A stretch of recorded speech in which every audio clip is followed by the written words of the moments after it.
चलिए dear students, कल हमने इलेक्ट्रोस्टैटिक स्टार्ट किया था। कल हमने चार्ज की कुछ प्रॉपर्टीज पढ़ी थी। चार्ज कंजर्व रहता है फॉर एन आइसोलेटेड सिस्टम, ऐसा पढ़ा था। और एक पढ़ा था क्वांटिजेशन ऑफ द चार्ज, यानी चार्ज का क्वांटिकरण, जिसमें Q इक्वल्स टू N बोला था कि किसी भी पार्टिकल पर पॉजिटिव या नेगेटिव चार्ज आएगा तो इलेक्ट्रॉन के जाने से या इलेक्ट्रॉन के आने से होगा। अगर इलेक्ट्रॉन जाते हैं तो वो पॉजिटिव चार्ज हो जाएगा और इलेक्ट्रॉन अगर उस पर आते हैं तो नेगेटिवली चार्ज हो जाएगा।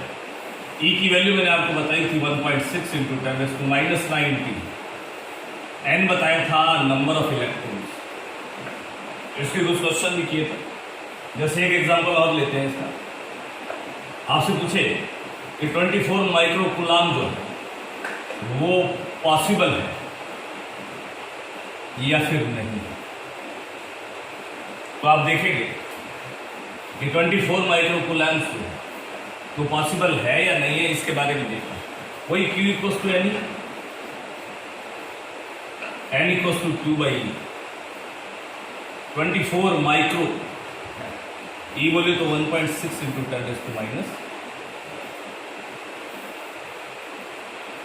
1.6 10⁻⁻, 19 ऊपर जाएगा तो प्लस था 30, ये हटा दूं तो यहाँ 14 हो जाएगा। 16 का इसमें डिवाइड कर दूं,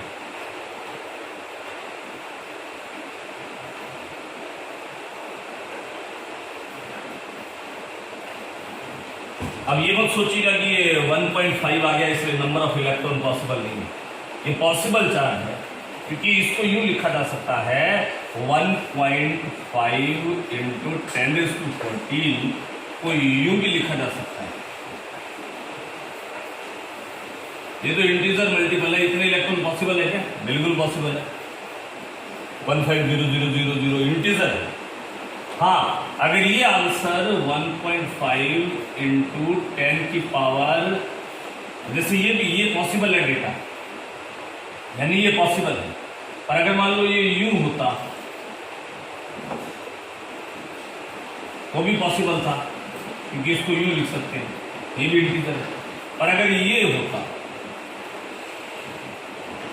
वो भी पॉसिबल था, इसको यूं लिखा जा सकता है। ये भी N की वैल्यू पॉसिबल है, ये भी N की वैल्यू पॉसिबल है। पर अगर ये यूं होता तो फिर पॉसिबल नहीं था क्योंकि फिर N की वैल्यू जो है वो ये आ जाती है, ये इंटीजर मल्टीपल। आप समझ रहे जो बताना चाह रहा हूं? तो ये मत सोचिएगा कि N ये 1 पॉइंट पे आ जाए तो इसको इम्पॉसिबल बोल देंगे। यहाँ पावर है, या 1.555 कुछ ही हो जाता है, 10⁻14 तक पॉसिबल है। Is it very clear? ये भी पॉसिबल है, जैसे ये 1550 बन जाएगा, ये 155 बन जाएगा। ये पॉसिबल नहीं है क्योंकि ये 15.5 बनेगा। तो ये बात आपके समझ में आ गई है?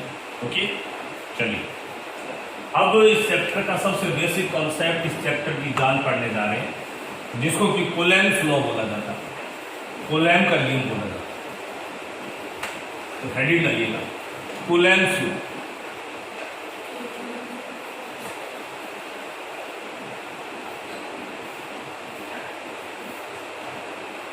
क्या बोलता है कूलैम्स लॉ? कूलैम्स लॉ स्टार्ट करेंगे।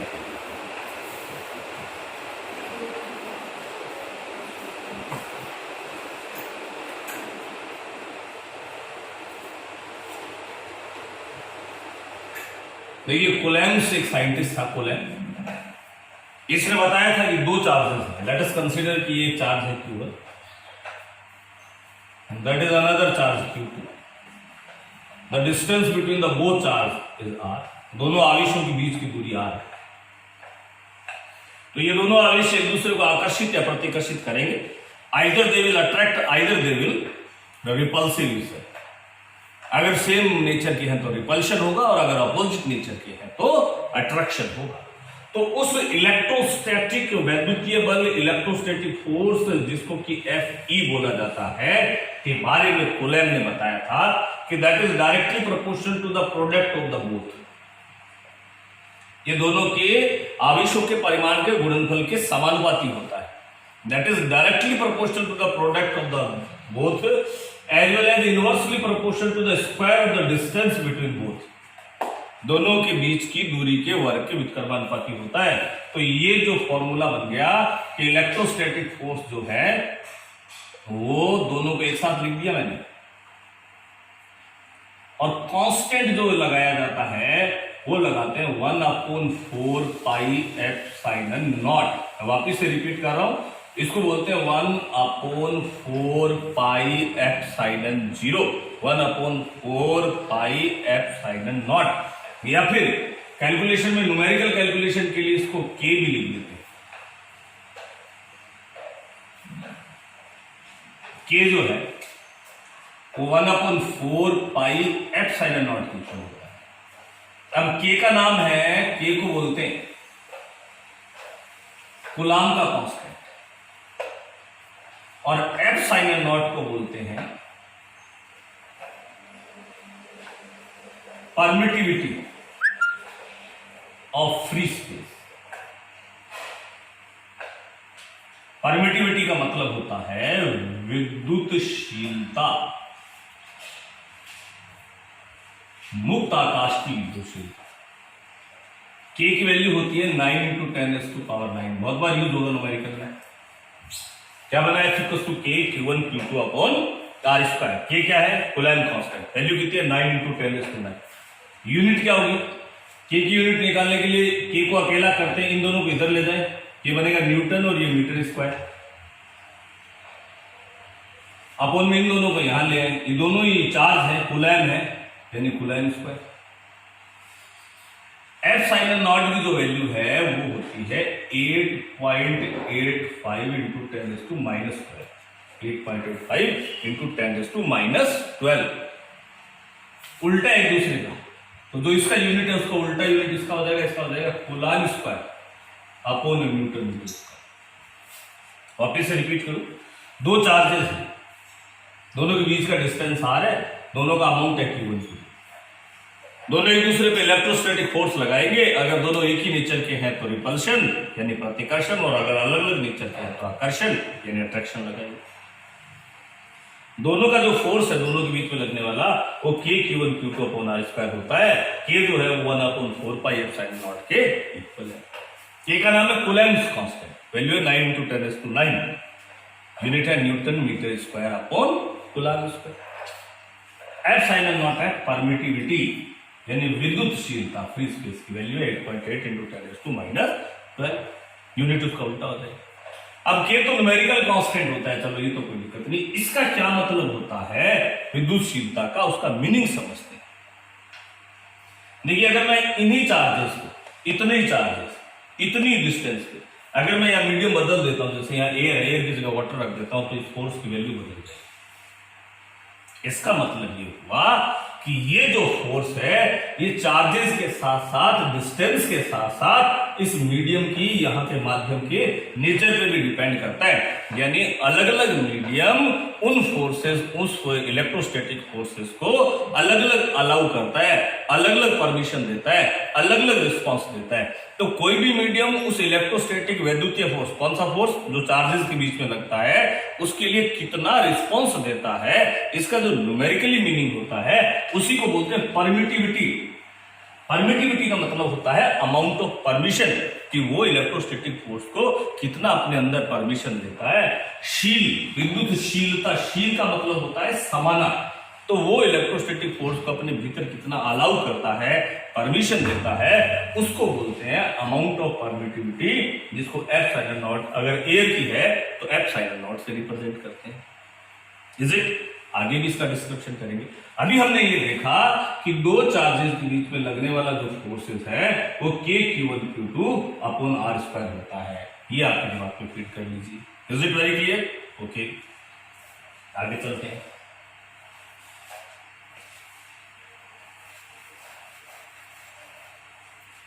अब देखिए सर, ये तो था फोर्स का सिंपल डिस्क्रिप्शन। अब इसको कॉम्पिटिटिव वे पे भी देख लेते हैं।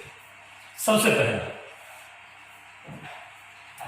ये जो फोर्स है ये दोनों चार्जेस को मिलाने वाली लाइन के अलोंग लगेगा। मान लो ये दोनों पॉजिटिव है तो ये इसको रिपल करेगा, फर्स्ट वाले का सेकंड, ये सेकंड वाले का। ओके, पहली बात, ये फोर्स किधर वर्क करेगा? Along the line. कौन सी लाइन? जो दोनों को ज्वाइन कर रही है, joining the both charge. Okay, second, ये इसमें कितना फोर्स लगेगा? के Q1 Q2 upon are square. ये कितना लगाएगा? के Q1 Q2 आर स्क्वायर। और दोनों के डायरेक्शन भी अपोजिट रहेगी। ये इसको रिपेल करेगा, ये इसको रिपेल करेगा।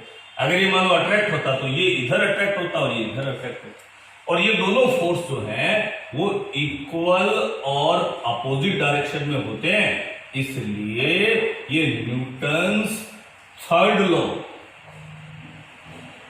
को फॉलो करते हैं। कोई डाउट? तीसरी बात,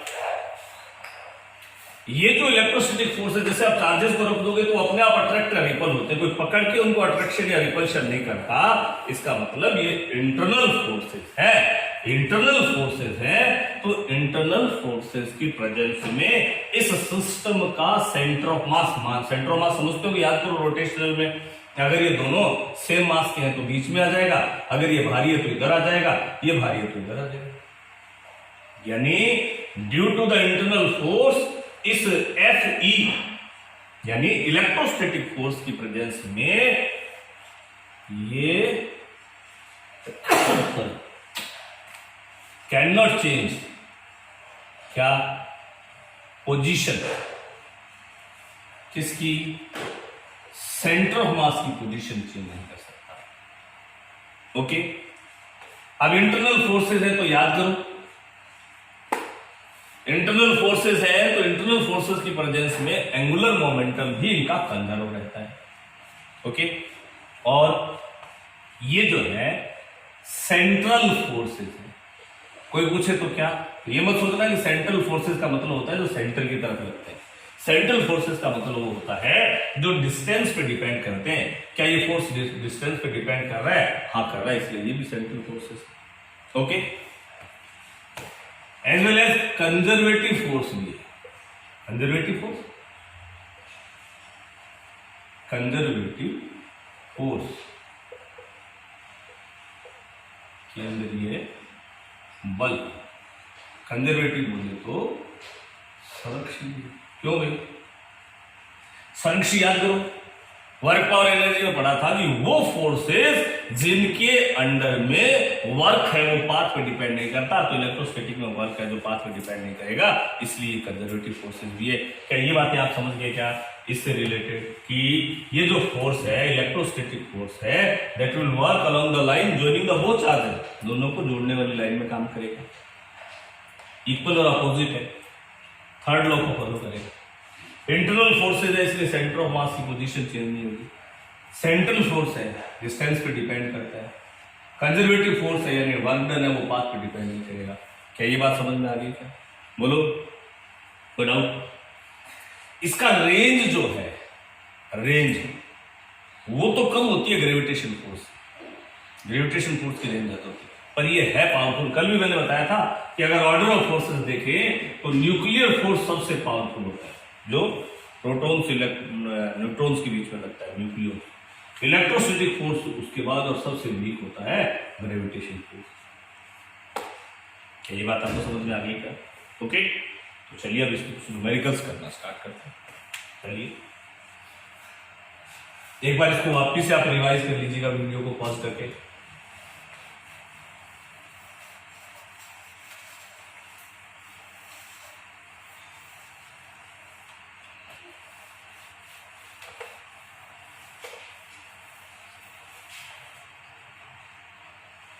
चलिए आपसे पूछेगा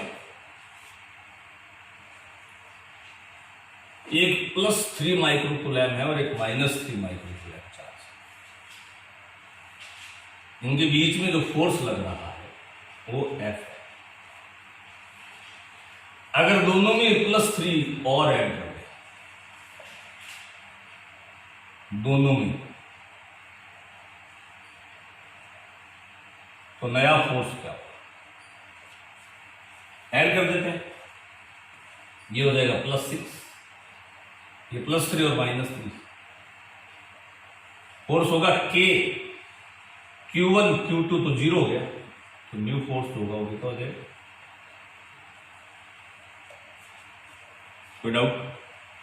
चलिए दूसरा देखते हैं।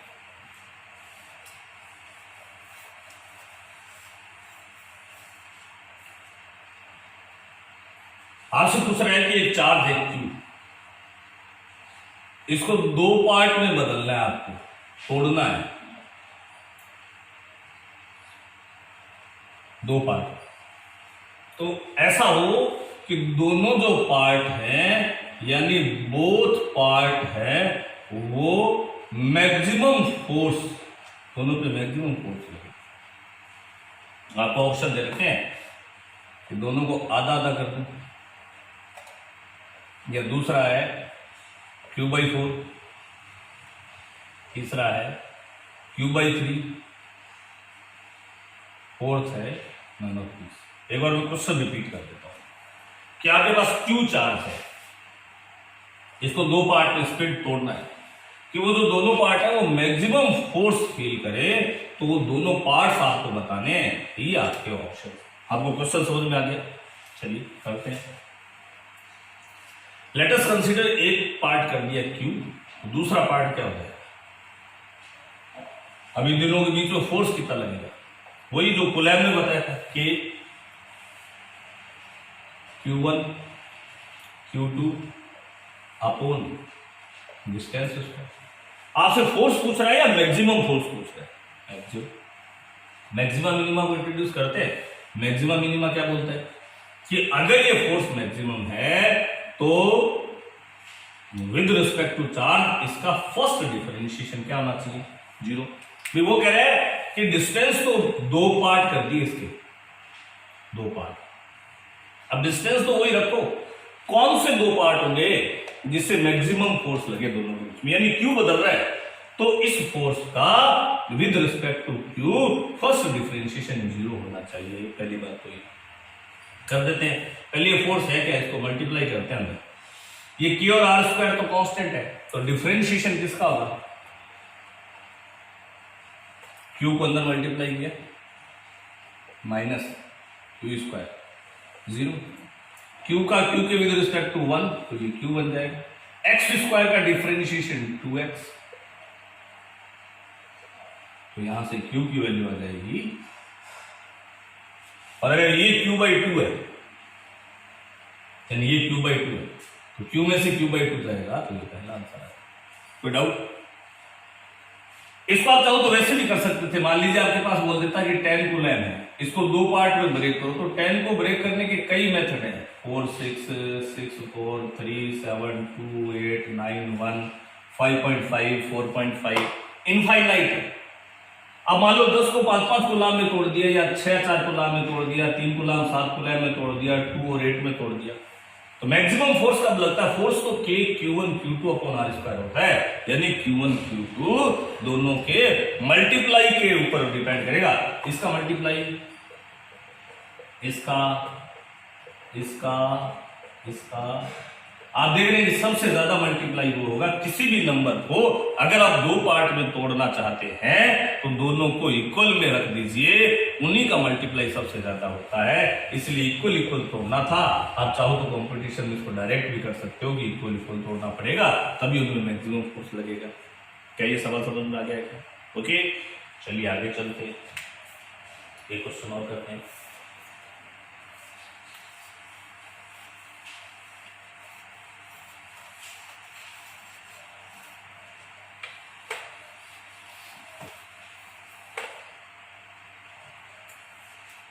आपसे बोल रहे हैं कि 2 एक जैसे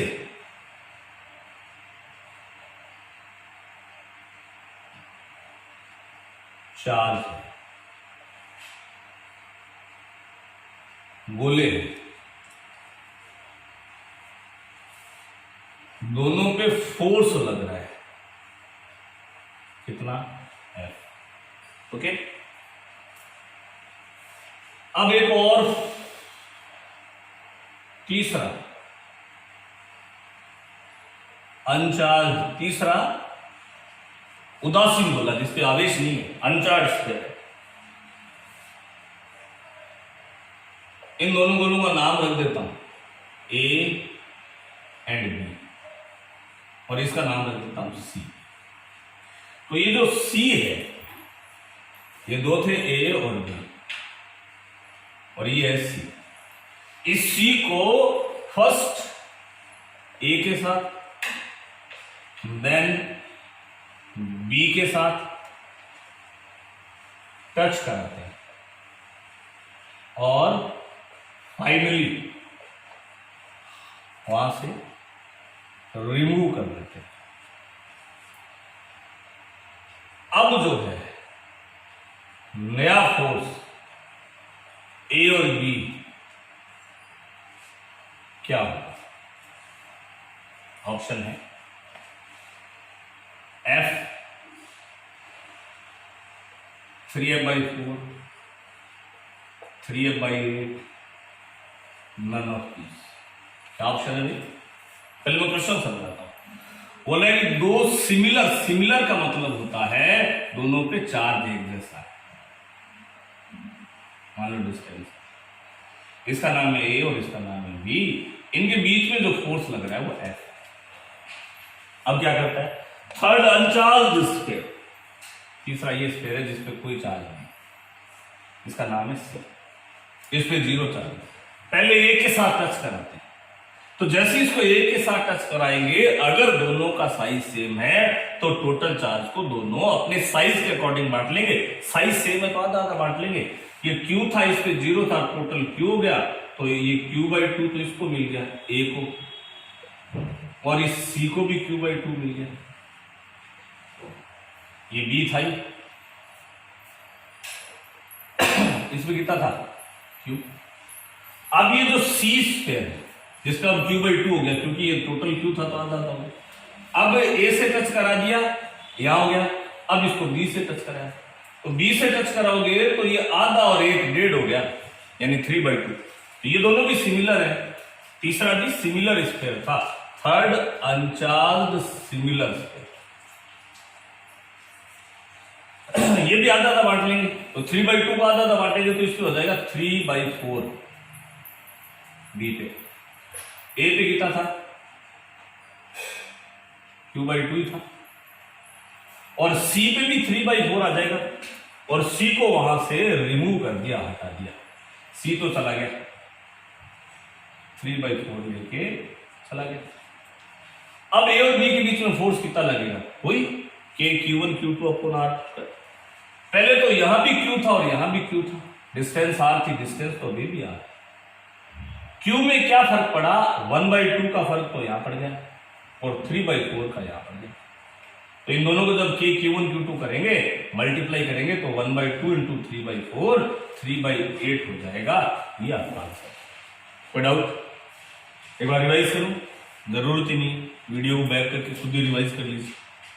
इज इट वेरी क्लियर? क्योंकि फिर भी कर देता हूं। कोई पूछे कि सर ये 0 क्यों? क्योंकि अनचार्ज। इसमें आधा कैसे रह गया? क्योंकि आधा आधा बट गया टोटल। ये 3/4 कैसे आया? ये आधा आया था, आधा और 1/1.5 हो गया, डेढ़ का आधा करेंगे तो 3/4 सी को हटा दिया, इसलिए 3/8। कोई डाउट? चलिए आगे चलते हैं, और कैसे क्वेश्चन पूछता है वो भी देखिए।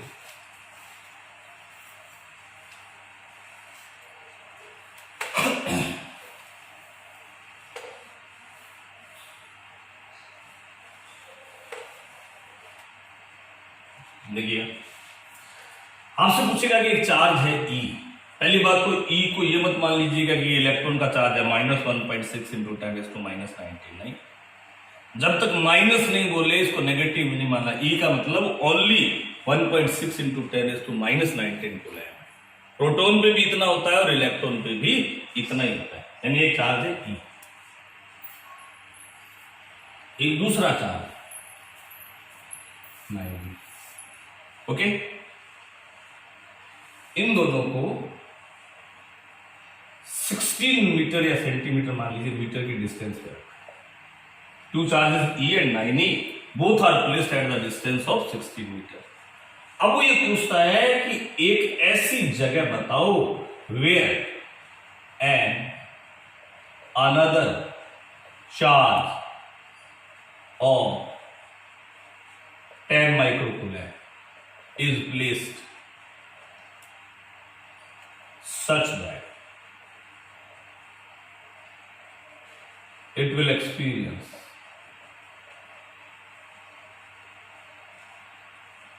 no any force. क्वेश्चन को मैं रिपीट कर रहा हूं। क्वेश्चन ये बोल रहा है कि आपके पास दो चार्ज है ई और वाई, इन दोनों को 16 मीटर की डिस्टेंस पे रखा हुआ है।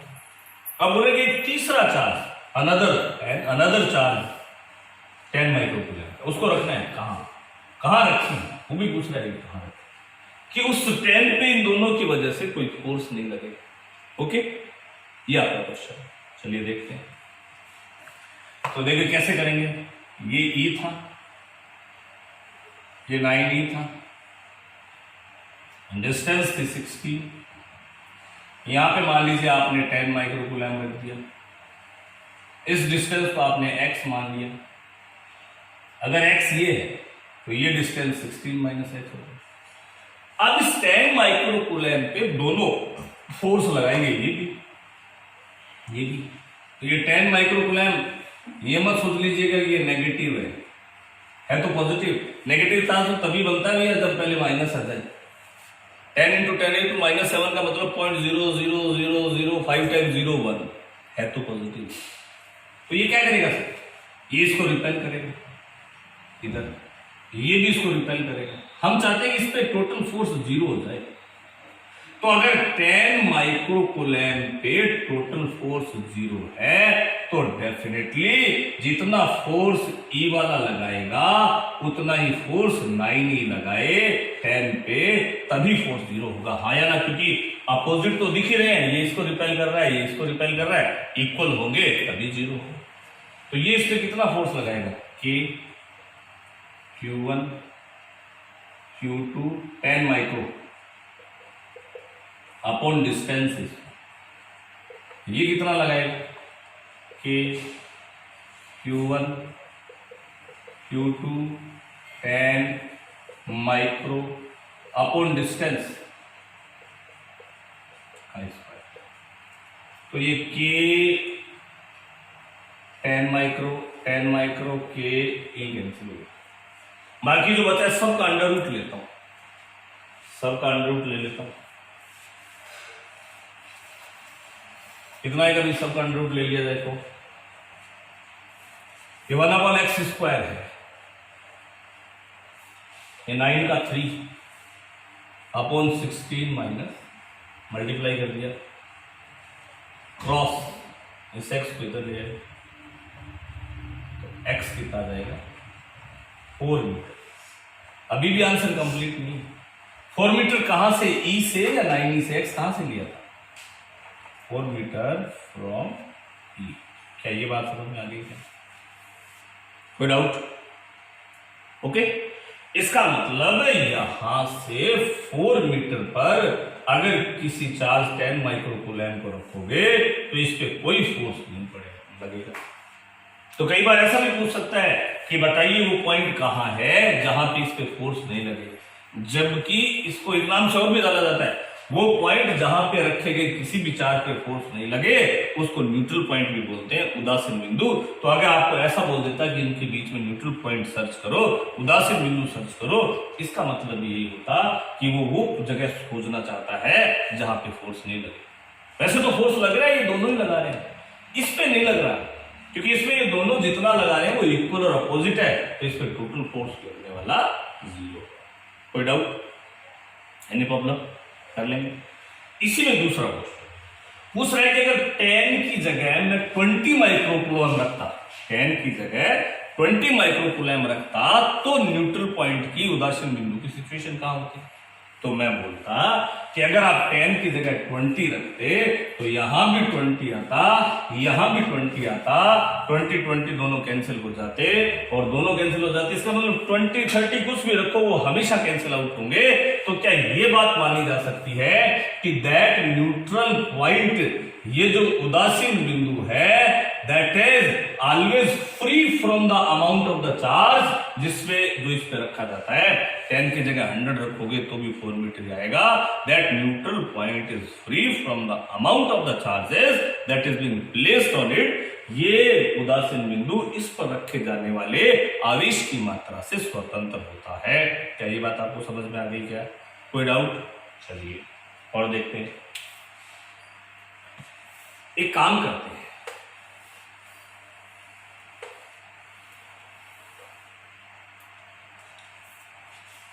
अगर मैं इस क्वेश्चन को यूं करता, कैसे करता है?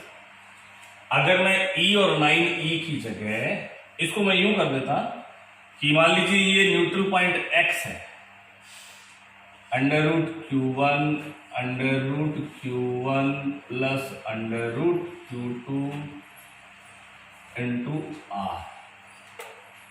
शॉर्ट ट्रिक बता रहा हूं कंपटीशन के लिए, ये तो करेंगे स्कूल एग्जाम में।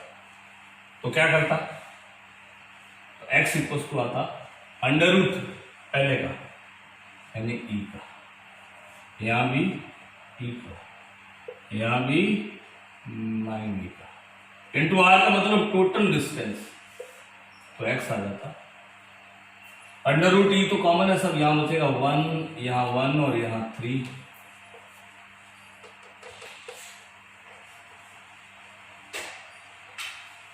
क्या ये बात समझ लिया? क्या समझे? वापिस से रिपीट कर रहा हूं कि आज के बाद न्यूट्रल पॉइंट की पोजीशन बोले और बोर्ड एग्जाम में क्वेश्चन पूछेगा तो आपको सिर्फ ट्रेडिशनल मेथड से करना है, क्योंकि बोर्ड में शॉर्ट ट्रिक से नंबर नहीं मिलता। बट अगर कंपटीशन में पूछे, जैसे आपसे बोल दे कि ये E है, ये मान लीजिए 9E है और ये 16E, और उनके बीच का डिस्टेंस दे दे 14 मीटर, और आपसे पूछे कि न्यूट्रल पॉइंट बताओ, तो न्यूट्रल पॉइंट मान लीजिए कि यहां से x है, तो x आप डायरेक्ट लिख सकते हैं, इसका √ E तो कैंसिल आउट हो जाए, अपोन इसका √ प्लस इसका √ इनटू टोटल डिस्टेंस, तो डायरेक्ट आ जाएगा 3/7 इंटू 14 यानी 6 मीटर, यहां से 6 मीटर या फिर यहां से 8 मीटर। क्या ये बात समझ में आ गई क्या? तो आज के बाद जब भी आपको न्यूट्रल पॉइंट पूछे तो उस न्यूट्रल पॉइंट की पोजीशन के लिए आप ये शॉर्ट ट्रिक भी लगा सकते हैं। Got it? पर इसमें एक चीज और भी ध्यान रखनी पड़ेगी। क्या? चलिए भी देखते हैं। क्या भैया, वो भी देख लेते हैं। आपसे पूछे कि ये E है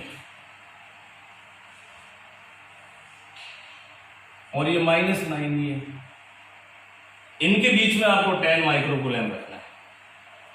तो अब इनके बीच में कहीं भी रख दो 10, जैसे यहां रख दिया,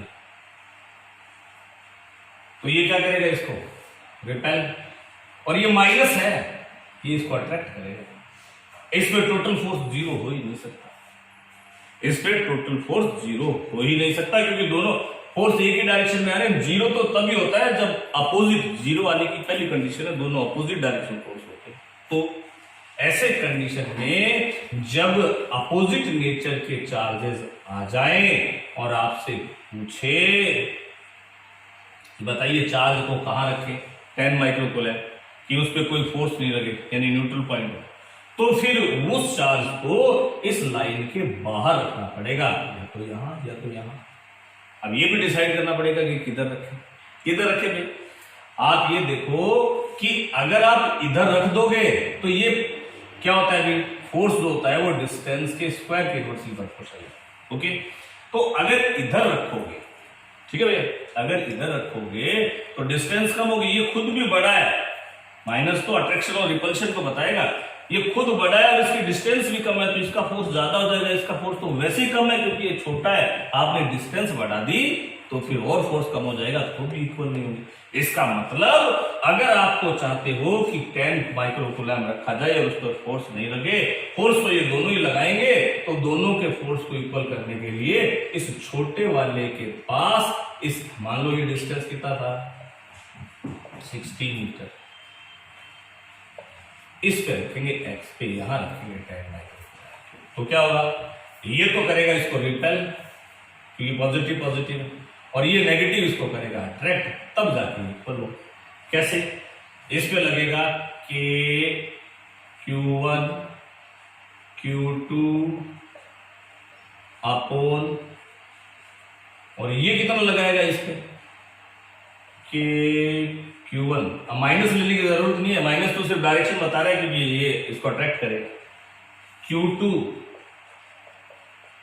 अपॉन ये डिस्टेंस कितनी हो जाएगी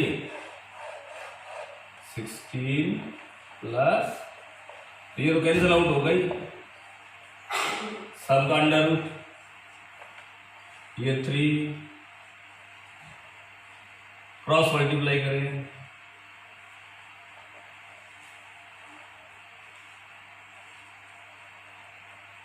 एक्स कितना आ जाएगा 8। क्या ये बात समझ में आ गई क्या? ये बाहर कब रखेंगे, जब अपोजिट नेचर के चार्ज। तो फिर इसको भी शॉर्ट ट्रिक डेवलप कर लेते हैं। कैसे, x equals to under root Q2 minus Q1 into r. कैसे भी, ऐसे e का अंडर रूट, बड़ा कौन है 9e minus e upon r into total. Minus को लेना नहीं है, समझ गए ना, ये माइनस नहीं लेना, इसके अंदर माइनस लगा दो, माइनस तो बस ये बताएगा कि अपोजिट नेचर। रूट ऑफ ई तो हट गया, यहाँ 1, यहाँ 3, यहाँ 1, यहाँ 16, कोई डाउट, समझ गए? तो अगर बोर्ड एग्जाम में आए तो वैसे ही करना नहीं है, और अगर कंपटीशन में आए और आपको न्यूट्रल पॉइंट सर्च करने को बोले तो न्यूट्रल पॉइंट सर्च करने का ये मेथड है, न्यूट्रल यानी उदासीन बिंदु को सर्च करने का ये है। उदासीन बिंदु वो जिस पर कोई भी, वापस से रिपीट करूं कि अगर दो चार्जेस पड़े हों और दोनों चार्जेस के बीच में ऐसा चार्ज कहीं भी रख दें जिस पर लगने वाला, इस क्यू पर लगने वाला फोर्स 0 हो, तो इसको न्यूट्रल पॉइंट बोलते हैं, जिसको मैंने n लिखा है। ये n न्यूट्रल पॉइंट इस चार्ज से x डिस्टेंस पे है, तो x को कैलकुलेट करने के ये दो शॉर्ट ट्रिक्स आपके पास हैं। ये तब लगाना है जब दोनों सेम नेचर के चार्जेस हों, तब ये जो पॉइंट है इन दोनों के बीच में आएगा, और अगर ये अपोजिट नेचर के चार्जेस हैं तब ये न्यूट्रल पॉइंट जो है वो इन दोनों के बाहर आएगा। ये Q1, ये Q2 और ये N जो है वो बाहर आएगा। ये Q1, ये Q2, N जो है वो भीतर कहीं आएगा, और बाहर भी किसकी तरफ आएगा, छोटे की तरफ आएगा। Q2 जो है वो Q1 से बड़ा होगा। मैंने बताया था छोटे की तरफ आएगा, बड़े की तरफ तो नहीं आ सकता। क्या ये पेज आपको समझ में आ गया क्या अच्छी तरह? किसको ढूंढा, न्यूट्रल पॉइंट को। कौन सा न्यूट्रल पॉइंट, जिस पे रखे जाने वाला चार्ज कोई फोर्स एक्सपीरियंस नहीं करे। कौन सा न्यूट्रल पॉइंट, वो न्यूट्रल पॉइंट जिस पर रखे जाने वाला चार्ज कोई फोर्स एक्सपीरियंस ना करे। वो न्यूट्रल पॉइंट जिसकी पोजीशन उस पे रखे जाने वाले चार्ज पे डिपेंड नहीं करती, चाहे 10 रखो चाहे 20 रखो, वहीं आएगा। ये उसकी शॉर्ट ट्रिक है, और ट्रेडिशनल मेथड आपने देख लिया। कोई डाउट? चलिए आगे और देखते हैं कि आगे कैसे इन क्वेश्चंस को करेंगे।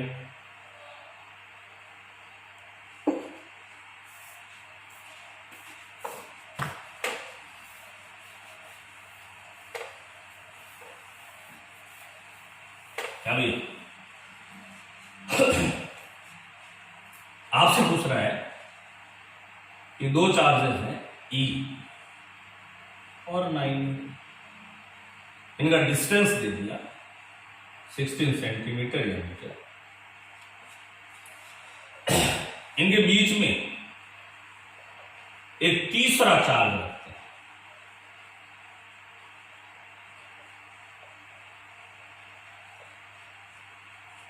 तीसरा चार्ज रखने से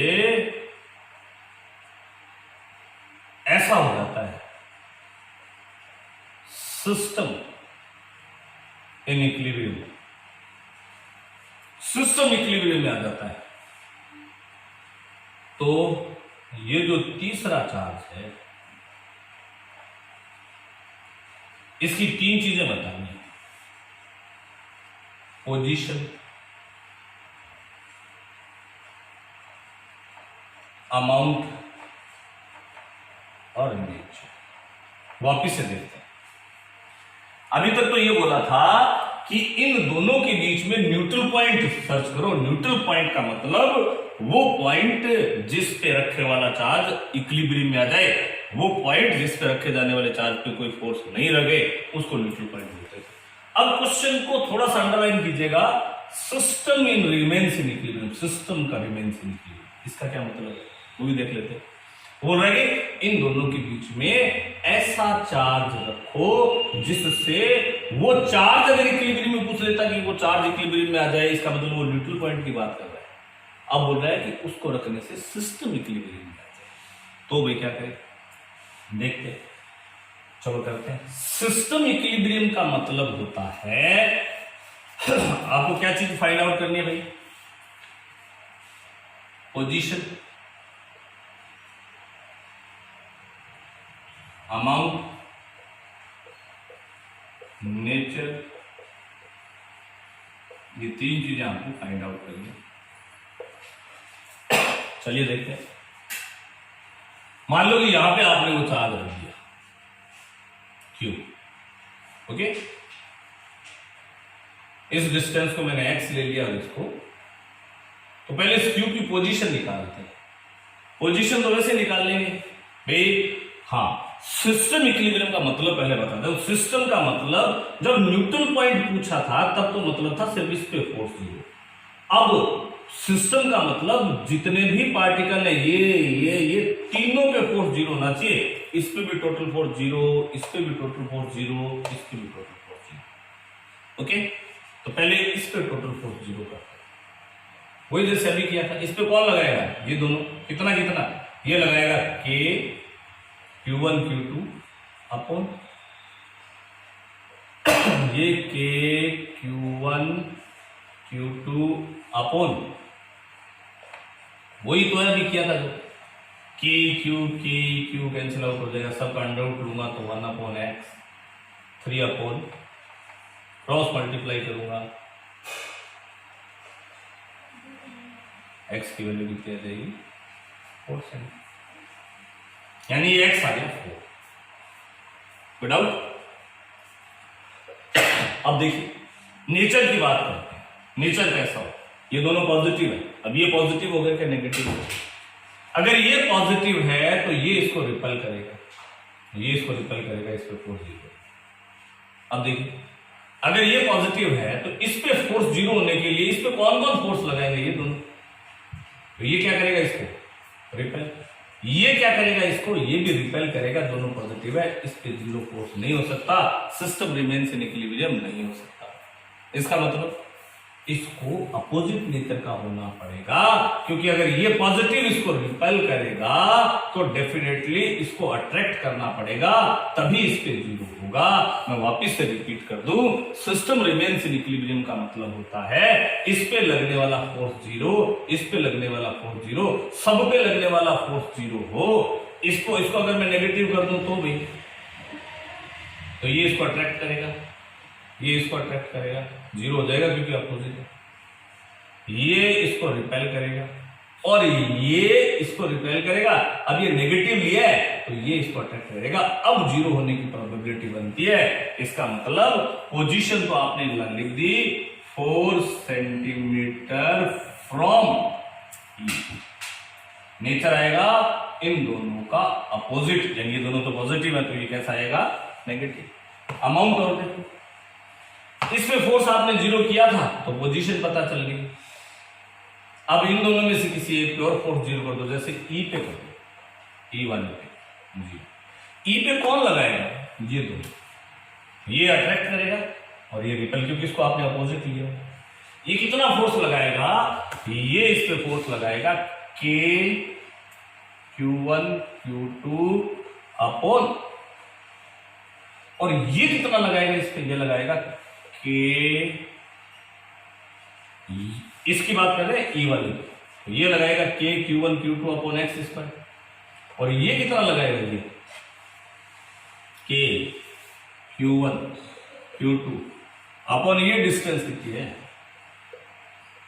16 का स्क्वायर। ओके, तो के ई को हटा दिया तो क्या बचा Q अपॉन एक्स स्क्वायर, के ई को हटा दिया, के बच गया 9 अपॉन 16 स्क्वायर इंटू ई, तो बच गया Q इक्वल्स टू 9 अपॉन ये 16 का स्क्वायर इंटू ई एक्स स्क्वायर, तो एक्स स्क्वायर ये रहा एक्स स्क्वायर 16 4 का स्क्वायर, 16 से 16 कैंसिल, तो Q आ जाएगा 9/16 ई, यानी Q की वैल्यू जो आएगी वो ना E होगी, ना 9E, ना 2E, ना 3E, वो होगी 9/16 ई। क्या ये बात समझ में आ रही है?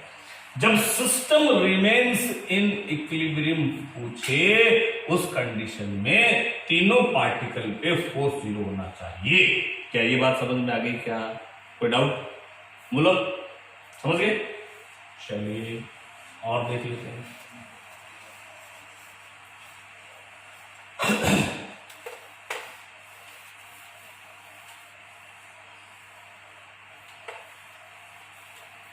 रेडी? चलिए अब एक और इंपॉर्टेंट पॉइंट, इक्विलिब्रियम की बात कर रहे हैं तो इक्विलिब्रियम के बारे में और डिस्कशन करें। जैसे आपसे पूछ रहा है कि ये पॉजिटिव चार्ज है और ये पॉजिटिव चार्ज है, इनके बीच में एक चार्ज रख दिया प्लस,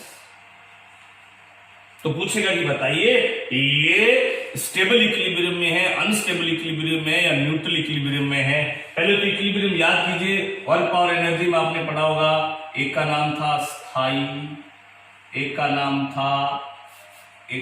था स्टेबल, एक का नाम था अनस्टेबल, एक का नाम था न्यूट्रल। इक्विलिब्रियम कैसे पहचानते थे? फोर्स 0, इक्विलिब्रियम कोई भी हो फोर्स 0 होगा। स्टेबल है तो potential energy minimum, stable unstable है तो पोटेंशियल एनर्जी मैक्सिमम, न्यूट्रल है तो पोटेंशियल एनर्जी कांस्टेंट। हम कैसे पहचानते थे? मान लो फोर्स और पोटेंशियल एनर्जी नहीं पता चले, बॉडी को मीन पोजीशन से डिस्प्लेस करके देख लो, याद करो बताया हुआ है, मीन पोजीशन से डिस्प्लेस करके देखो, अगर वापस लौट के आती है तो स्टेबल। मीन पोजीशन से डिस्प्लेस करो और दूर चली जाती है तो मीन पोजीशन से डिस्प्लेस करो, ना वापस आती है ना आगे जाती है, झंडू की तरह वहीं खड़ी रहती है, उसको बोलते हैं न्यूट्रल। ओके, हमसे क्वेश्चन क्या पूछेगा? हमसे पूछेगा कि दो चार्जेस हैं, उनके बीच में तीसरा चार्ज पड़ा है, तो बताइए स्टेबल इक्विलिब्रियम में या अनस्टेबल में? देख लेते हैं। इस पे टोटल फोर्स 0 है क्योंकि ये रिपेल करेगा, ये भी रिपेल करेगा, इक्वल चार्ज है, इक्वल डिस्टेंस है, फोर्स 0 हो गया। डिस्प्लेस करके देख लो, ये यहां था, ये यहां, ये पहले यहां था, अब इसको यहां ले आए, यहां से यहां ले डिस्प्लेस करके, अगर वापिस आ गया तो स्टेबल और दूर चला गया तो अनस्टेबल। पहले तो इन दोनों के फोर्सेस सेम थे, अब दोनों की डिस्टेंस सेम है क्या? नहीं, तो फोर्स सेम होगा क्या? नहीं, तो किसका फोर्स बड़ा होगा? फोर्स है वो डिस्टेंस की इनवर्सली प्रोपोर्शनल होता है, जो पास वाला होता है उसकी डिस्टेंस कम होगी, उसका फोर्स ज्यादा लगेगा, हाँ या ना? तो इस पर इन दोनों का कंपैरिजन करें तो इसका फोर्स ज्यादा लगेगा क्योंकि डिस्टेंस कम है, तो ये क्या करेगा? इसको रिपेल करेगा, धक्का देगा। तो आपने इधर भेजा था, ये वापिस आ गया, तो कैसा इक्विलिब्रियम है? Stable equilibrium. क्या ये बात समझ में आ गई? पर कंपटीशन में याद रखिएगा, ऐसा अगर बोल दे कि two similar charges are lying, another similar charge lying at the mid, that mid charge will be in stable condition, दो एक जैसे चार्ज पड़े हैं, उनके बीच में एक तीसरा चार्ज रख दें तो वो स्थायी साम्यावस्था में होगा। आपका आंसर होगा वी कैन नॉट से। क्यों? क्योंकि अगर यही चार्ज ऐसा पड़ा था बीच में, इसको यूं डिस्प्लेस किए करने के बजाय अगर मैं यूं डिस्प्लेस कर देता, यहां ले आता, तो ये इसको करता रिपेल, ये करता रिपेल, इन दोनों का रिजल्टेंट जाता इधर। तो ये आपने तो भेजा था इधर, तो ये वापिस तो आया नहीं और दूर चला गया, तो कैसा है? अनस्टेबल। तो याद रखें कि अगर ऐसा कंडीशन बोले तो ये इसको बोलते हैं एक्सियल और इसको बोलते हैं इक्वेटोरियल। एक्सियल लाइन के अकॉर्डिंग तो ये स्टेबल इक्विलिब्रियम में है, और इक्वेटोरियल यानी परपेंडिकुलर टू द लाइन के है, इक्वेटोरियल बोलते हैं, इक्वेटोरियल में अनस्टेबल। अगर एक्सियल और इक्वेटोरियल ना बोले तो फिर आप ये एक्सियल के लेके चलते हैं, और अगर ऑप्शन नन ऑफ दीज बोले तो फिर नन ऑफ दीज होगा, क्योंकि ये एक्सियल पे तो स्टेबल है, आप इधर भेज रहे थे तो ये वापस आ गया, क्योंकि इसका फोर्स आ गया, आपने इधर भेजा, इसने रिपेल किया, इसने रिपेल किया, तो समझ गए कैसे इक्विलिब्रियम। चलिए और देख लेते हैं।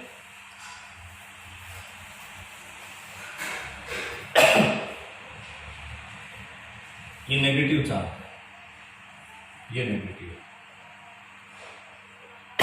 ये पॉजिटिव, बीच में पड़ा है, कैसा? स्टेबल या अनस्टेबल? ये क्या करेगा? अट्रैक्ट। ये क्या करेगा? अट्रैक्ट। फोर्स जीरो, इक्विलिब्रियम तो चेक हो गया, डिस्प्लेस कर दो, इधर ले जाते हैं, चलो यहां ले गए। अब भी दोनों का फोर्स इसका और इसका सेम रहेगा क्या? नहीं, क्योंकि ये तो डिस्टेंस पे डिपेंड करते हैं। डिस्टेंस तो इनवर्सली को इसकी डिस्टेंस करना है, इसकी ज्यादा चलेगी। ये माइनस वाला इस प्लस को क्या करेगा? आपने तो इधर भेजा, आपने इधर भेजा, वापिस आया और दूर चला गया, और दूर चला गया, अस्थायी, अनस्टेबल। तो अगर ऐसा बोल दें कि दो चार्जेस हैं, उनके अपोजिट नेचर का चार्ज उनके बीच में पड़ा है, तो उससे अनस्टेबल इक्विलिब्रियम में होगा। हमारा आंसर होगा कैन नॉट से। क्यों? क्योंकि अगर मैं इसी चार्ज को जो ये बीच में पड़ा था इधर या इधर ले जाने के बजाय अगर मैं यहां ले जाता, यहां से यहां, तो ये करता अट्रैक्ट, ये भी करता इसको अट्रैक्ट, इन दोनों का रिजल्टेंट कहां था? बीच में। आपने तो इधर भेजा था, अब ये वापिस आ गया, इसका मतलब कैसा इक्विलिब्रियम? Stable equilibrium. यानी जब तक आपको एक्सियल और इक्वेटोरियल लाइन नहीं बोले तब तक आपका आंसर होगा we can not say something. अगर नन ऑफ दीज है तो none of these, we can not say something तो कैन नॉट से समथिंग, और अगर ना नन ऑफ दीज है ना कैन नॉट से समथिंग है, फिर इसका मतलब एक्सियल पोजीशन बताना चाहता है, फिर एक्सियल के हिसाब से करेंगे। ओके, चलिए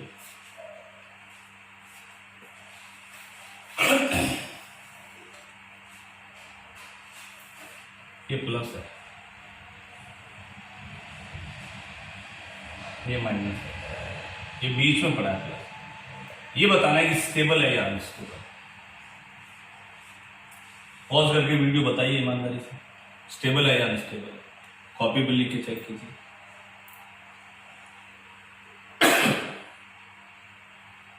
क्या रहा आंसर? मैं बताता हूं। ये क्या करेगा? रिपेल। ये क्या करेगा? अट्रैक्ट। इसमें फोर्स जीरो ही नहीं है, ये इक्विलिब्रियम में है ही नहीं। ऐसे चेक नहीं करना कि डिस्प्लेस करके देखते रहो। अरे भाई डिस्प्लेस तो बाद में करेंगे, वो तो इक्विलिब्रियम का टाइप चेक करने के लिए होता है। पहले इक्विलिब्रियम तो चेक करो। इक्विलिब्रियम तो तब आता है जब फोर्स जीरो हो। इस पर ये रिपल्शन करेगा, ये अट्रैक्शन करेगा, दोनों एक ही डायरेक्शन में फोर्स लगाएंगे, इसलिए इस पर जीरो हो ही नहीं सकता। सो वी विल से कि that is not in equilibrium. Stable unstable तो बाद की बात है। तो सबसे पहला काम होता है फोर्स को चेक करना कि वो जीरो है या नहीं। फिर है सेकंड काम है उसको डिस्प्लेस करके देखना, अगर वापिस आ जाए तो स्टेबल, अगर और दूर चला जाए तो अनस्टेबल। तो ये बात समझ में आ गई? ओके, चलिए अब चार्जेस कूलेम्ब लॉ के कुछ और एग्जांपल पढ़ते हैं।